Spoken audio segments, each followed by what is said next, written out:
When they said, "The year of the dragon has arrived," this is what they really meant. Freezing mornings, bone-crushing training sessions, and your father's disappointed stare. Even at the moment of your birth, the midwife's hand hit you like a slap. That first sting shattering the silence was enough to remind you how merciless this world would be. By the time you were 5, while other kids were playing ball, you were freezing on your knees. Temple visits? No, those were endurance trials. If the stench of incense made you want to sneeze, don't you dare. Spill a bowl of rice wine. Congratulations, your new motto is 1,000 extra sword swings. The look on your father's face already wrote out how you'd be spending the next week. And then came that cursed haircut. At 6, those soft strands, the last sign of childhood, gone. In their place, a stiff, uneven topknot that forced you to carry your head like a spear. At least you got to wear hakama, though nobody told you they were a trap. Every step, a risk of falling, every move, a chance for shame. Walking had officially become an extreme sport, but was learning to sit the real torture. No, my friend. True pain began the moment you stepped through the dojo doors. 7 years old. No more warm bed at home. No more luxury of sleeping beside your mother. Welcome to the dojo. Here, the word comfort has been deleted from the dictionary. The new master's first lesson? How to sit. Yes, seriously. You'll sit in seiza for hours, until your legs go numb, start tingling, and then feel as if invisible ninja needles are stabbing you. The older students seem unfazed. You? It's like sitting on burning coals with bees buzzing around your head. Your first wooden sword, the bokken, didn't break you physically, but spiritually. They called it a training tool. You called it the shame machine. Drop it? Squat marathon. Still not done. More squats. Meanwhile, your sensei could split a fly mid-air with his real blade, while you were losing to your own shadow. Training was like a greatest hits album of your failures. Slip? Life lesson. Bump into someone. Character building. Face plant on the floor. Congrats, you just invented a new greeting ritual. Your sensei smiled and said, "Mighty mountains are born from small hills."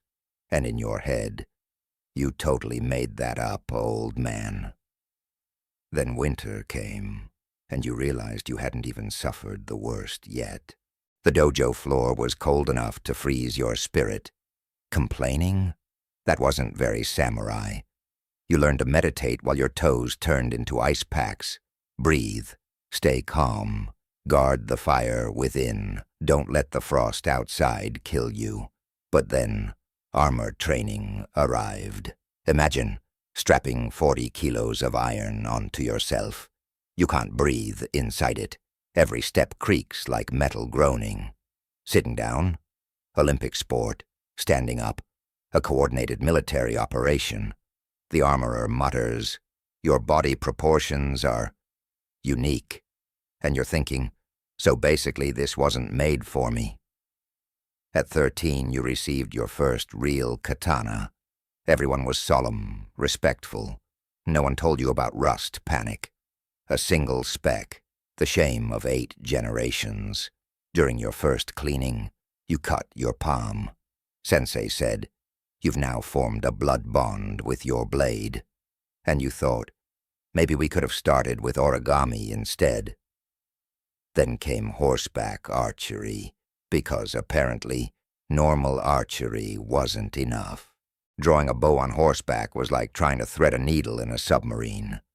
Horses clearly thought samurai training was a joke. Sensei stroked his beard and whispered, "Patience." The horse snorted, eyeing you with mockery. You were sure it was laughing at you. Then came the juku ceremony, which basically meant Now you'll suffer like a proper adult. New name, new responsibilities, same old clumsiness. Your childhood name was gone, replaced with something like honorable, virtuous sword master. In reality, you were still tripping over your own hilt. Your first armor fitting felt like stepping into a Marvel movie, except Iron Man didn't hand you his superpowers. You'll get used to it, they said. Sure, just like you'd get used to walking while carrying an entire village on your back. But all that was just the opening act, because next you'd step not onto a battlefield, but into the halls of politics. At least in war, you could see your enemies. In politics, they were all smiling, all planning your downfall, passing green tea around. Sip it wrong? Crisis. Bow too shallow? Crisis. Sit in the wrong spot? Straight up crisis headquarters. You began to suspect the real enemy wasn't the rival clan, it was posture. Then came marriage, the daughter of a neighboring clan. Pretty? Maybe. Dangerous? Absolutely.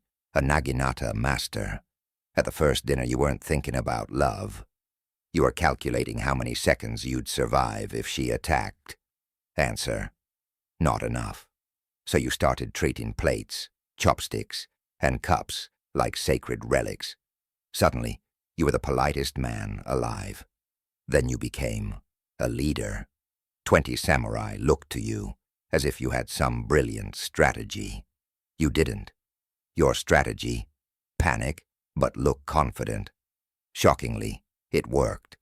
They started calling you a tactical genius. Inside, you were thinking, fake it till you make it. Samurai edition. In one battle, your horse spooked at a butterfly. Chaos broke out. The enemy panicked, and you won. See?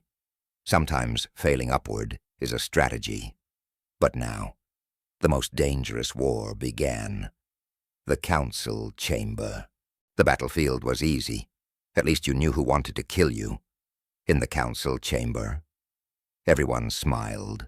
Everyone was cordial. And everyone, behind perfectly brewed tea, was plotting your collapse. Thankfully, you had your wife. The Naginata master struck with words as sharply as with her blade. Etiquette was her battlefield. You just nodded along. Yes, dear, you're absolutely right. That was 90% of your plan. Time rushed forward, like a ninja coming for revenge. That legendary sword slash of yours. Now it came with free joint pain. Young warriors challenged you.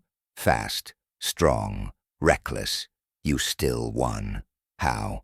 Timing, stance, and a little strategic energy conservation. You weren't slowing down, just becoming efficient. At least that's what you told yourself. One morning, gazing at your reflection in your polished blade, you asked, when did my top knot turn silver? The new generation was faster, stronger, and making the same mistakes you once did. Watching them, you remembered yourself. That eager boy who thought every problem could be solved with a sword. If only back pain were an enemy you could cut down. Then a young warrior challenged you to a duel. His biggest mistake.